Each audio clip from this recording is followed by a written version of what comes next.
Loué soit Jésus-Christ, mort et ressuscité. Sa paix, sa vie, son salut soient avec vous. Jésus-Christ a eu une horreur infinie du péché à réparer, et aussi de la mort, qui est la conséquence ultime et définitive du péché. La mort, en effet, n'est pas comme l'avait imaginé Platon et comme le croient les religions d'Extrême-Orient et tous les gnostiques. Ce n'est pas la libération de l'âme s'échappant de cette prison que serait le corps. La mort est la chose la pire qui soit, puisqu'elle détruit l'intégrité de l'être humain, composé d'âme et de corps, d'esprit et de matière. Jésus-Christ, qui est l'être et la vie, et qui est le créateur de l'être et de la vie de toutes les créatures, ne pouvait avoir qu'une horreur infinie de la mort. La perspective d'être le soir du vendredi saint, lui qui est la vie et l'être, d'être un cadavre. Quelle horreur pour son intelligence, sa volonté et tout son être. Jésus a accepté cela par amour pour nous. Lui qui est la vie de mourir. Jésus-Christ ne pouvait pas mourir puisqu'il n'avait jamais péché. Comme Adam dans le paradis terrestre, qui aurait pu demeurer immortel s'il n'avait pas désobéi à Dieu, s'il n'avait pas manqué à l'amour que Dieu attendait de lui. Jésus, pour mourir, a dû être tué. Se dire toute l'horreur qu'a été la mort pour Jésus. Nous ne pouvons pas comprendre, nous, ce qu'a pu produire de répugnance la perspective de devoir mourir pour Jésus, parce que nous n'aimons pas assez la vie. Et Jésus, qui est la vie en personne, qui est le créateur de la vie, avait un amour infini pour la vie, et donc une répugnance infinie pour la mort. Aujourd'hui, nous sommes tellement infectés par le libéralisme, par l'idéalisme, par le relativisme, par cette culture de la mort, qui fait qu'on est capable, avec le sourire, de tuer des petits-enfants dans le sein de leur mère, des êtres innocents. On est capable de se suicider, de prôner le suicide à travers des chansons, de prôner le meurtre par le terrorisme, l'usage de la drogue. On ne sait pas apprécier ce don gratuit que nous avons reçu de la vie. Jésus, lui, savait l'apprécier, parce qu'il a l'auteur. Et cependant, il a accepté de mourir par amour pour nous. En mourant, Jésus a transformé la mort. Il en a fait le moyen de donner sa vie à celui qui nous l'a donné et qui donc est digne plus que quiconque de recevoir le don de notre vie. Il n'y a pas de plus grand amour que de donner sa vie. Qui plus que Dieu est digne de la recevoir, puisque c'est lui qui nous l'a donnée et qui nous l'a redonnée en mourant sur une croix. Ainsi, en faisant à Dieu le même don qu'il m'a fait, je deviens semblable à Dieu en cela. Je lui fais un cadeau d'une même valeur que lui, que celle de celui qu'il m'a fait. Et j'entre ainsi dans la vie éternelle, car si j'offre ma vie à Dieu, Dieu est capable de me la garder pour l'éternité.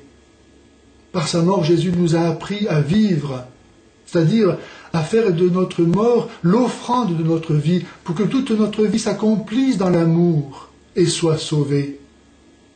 Mais ça suppose un amour de la vie. Jésus-Christ a eu une répugnance de la mort qui lui présentait la perspective d'être le soir du vendredi saint un cadavre. Lui qui est la vie en personne a été réduit à être un cadavre. Et à cause de cela, nous dit saint Paul dans l'épître aux Philippiens, chapitre 2, verset 18, parce qu'il s'est humilié, parce qu'il s'est fait obéissant jusqu'à la mort et à la mort de la croix.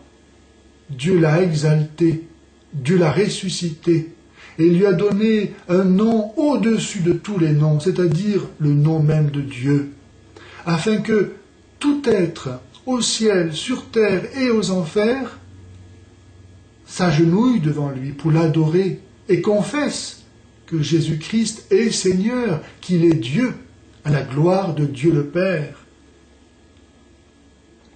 Cela avait été déjà prophétisé bien des siècles avant la venue de Jésus par le prophète Isaïe, qui avait entrevu l'œuvre du Rédempteur.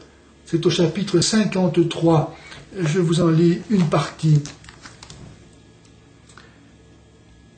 Objet de mépris, abandonné des hommes, homme de douleur, familier de la souffrance, comme quelqu'un devant qui on se voile la face, méprisé, nous n'en faisions aucun cas.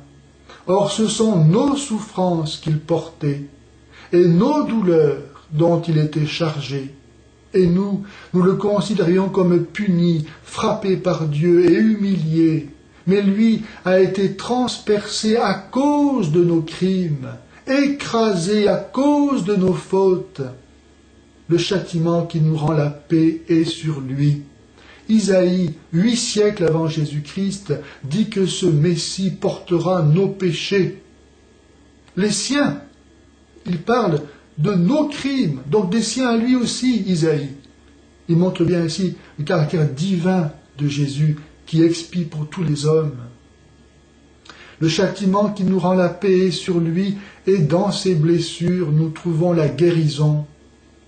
Tous comme des moutons nous étions errants, chacun suivant son propre chemin. Et le Seigneur a fait retomber sur lui nos fautes à nous tous. Maltraité, il s'humiliait, il n'ouvrait pas la bouche, comme l'agneau qui se laisse mener à l'abattoir, comme devant les tondeurs une brebis muette, il n'ouvrait pas la bouche. Jésus-Christ ne s'impose pas, il se confie à Dieu, il n'utilise pas les armes des hommes et des démons pour se défendre. C'est Dieu qui agit à travers lui. Par contrainte et jugement, il a été saisi. Parmi ses contemporains, qui s'est inquiété qu'il ait été retranché de la terre des vivants, qu'il ait été frappé pour le crime de son peuple? Bien qu'il n'ait pas commis de violence et qu'il n'y ait pas eu de tromperie dans sa bouche, le Seigneur a voulu l'écraser par la souffrance. S'il offre sa vie en sacrifice expiatoire, voilà la rédemption. Jésus-Christ a offert sa vie en sacrifice expiatoire. C'est cela que Dieu voulait, nous sauver à travers la libre acceptation, à travers l'amour de son Fils, Dieu fait homme. S'il offre sa vie en sacrifice expiatoire, il verra une postérité, il prolongera ses jours. Voilà le fruit du sacrifice, la postérité, tous les élus, tous les sauvés. Il prolongera ses jours parce qu'il sera ressuscité, il vivra dans le ciel éternellement. Et par lui, la volonté de Dieu s'accomplira. La volonté de Dieu, c'est non pas de faire souffrir son Fils, mais de nous sauver. À la suite de l'épreuve endurée par son âme, il verra la lumière et sera comblé. Voilà ce que Dieu veut, que nous soyons comblés, que notre amour soit plus fort que toute haine. Par sa connaissance, le juste, mon serviteur, justifiera les multitudes, en s'accablant lui-même de leurs fautes.